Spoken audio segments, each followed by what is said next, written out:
At syempre meron po tayong plug o yung ating pangsaksak, no? So ang unang-una natin gagawin mga ka-newbie ay mahalagang alam natin yung mga diagram, no? Ito. So kung may diagram naman po siya ay madali lang po na mag-connect. So halimbawa naman ka-newbie ay paano ka-newbie ay wala akong tester. So ang gagawin natin syempre talagang obligado tayong magpa-repair o magpa-wiring sa ating mga technician. So sa ating mga tropang technician, ano? So mura lang naman ng mga singil yan dyan. At may isa ka pa ring option, syempre bago mo kalasin yung inyong pinakabuong unit, bago nyo alisin yung kanyang pinaka-wiring ay picturean nyo muna. So sa pagkakataon hindi kayo malilito kung saan nyo ibabalik, no? Yun. So napicturean nyo na at ibabalik nyo na. So gayahin nyo na lang kung ano yung tinanggal nyo, kung saan nyo kinalag, kung alin yung magkasamang wiring. So yun lang yung inyong pagkakabitin, kasi kapag mali po yung inyong kabit ay pwede pong masira yung ating motor o pwedeng sumabog yan. So mahirap na. So yan, kulay blue yung ating common. Ang uunahin natin yung kanyang pinaka common. So yan, at lagyan natin ng electrical tape para safety first lang, kahit konti lang kasi pang demo lang naman to.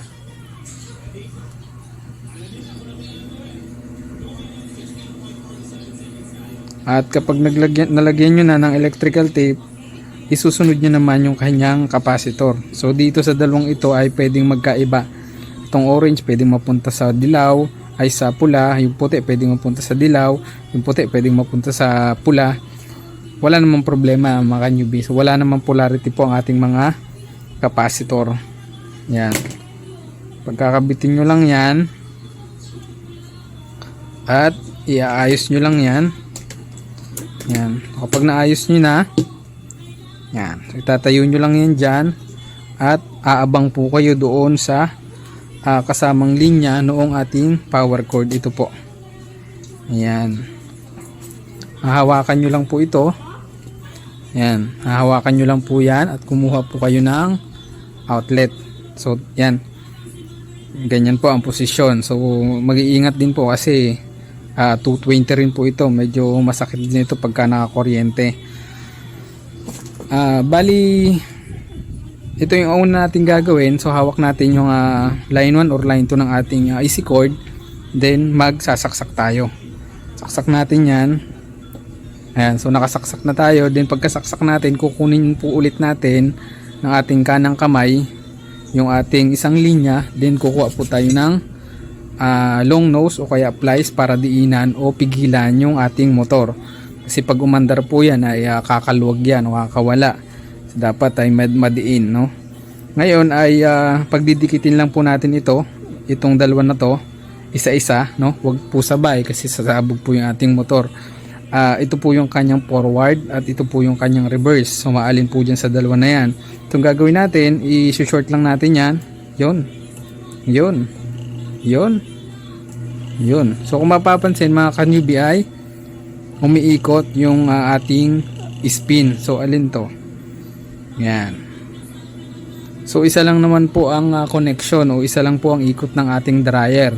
Kaya ang hanapin po natin dyan ay yung kanyang forward, no? Bali ito yung kanyang reverse. Yan. So ang forward po ay clockwise yung kanyang ikot. So kapag ka nakaharap sa iyo yung motor, dapat ay clockwise. So ito po yung kanyang forward. So meaning po mga ka-newbie ay buo pa yung ating motor. Yan. So kahit wala tayong tester ay napaikot natin, no? Ayan. So medyo mahina na po yung ikot, ano? Malamang po ay palitan na ng capacitor ito. Medyo mahirapan na itong makapagpaikot. Yun. So paano po malalaman kung good o bad pa yan ang motor na yan? So papatagalin nyo lang siya around mga 5 minutes. Yan. Paikutin nyo dire-diretso. Then kapag hindi naman po sobrang init, ng ating motor ay good pa po yan. Actually normal naman po naiinit yan. Ang ibig kong sabihin yung halos hindi na mahawakan ay ibig sabihin po ay damage na yung kanyang pinaka windings, yung kanyang pinaka coil sa loob. Ayan, so paikutin nyo ng paikutin. Ayan. Sa washing po ganun din yung pag re-recta na tinatawag. Ayan.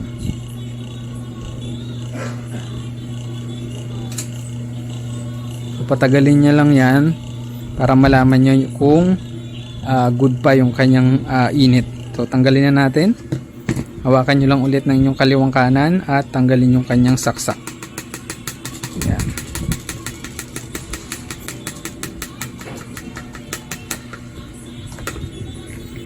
So pagka natanggalin nyo na saksak ay pwede nyo na pong i-short ito at pwede na pong hawakan ito. Kung mapapansin po ay okay naman, so nahawakan naman natin. Ibig sabihin po ay goods pa itong spin motor na ito. So ganun lang mga ka-newbie, at sana sa ating munting tutorial ay may natutunan na naman kayo kahit konting bagay. Sa mga veteranong technician ay alam na po ito. So disclaimer lang po, hindi po tayo nagmamagaling dito sa ating troubleshoot. Tayo lang po ay nagbabahagi ng ating mga kaalaman patungkol dito sa mga motor, at hindi po tayo nagpapagalingan dito, ano. So kung ano lang po yung ating nalalaman ay binabahagi lang natin ito doon sa ating mga katropa, mga kaibigan na technician na hindi pa masyadong pamilyar o baguhan pa lang sa larangan ng pagre-repair, no. So salamat po sa nanood at God bless.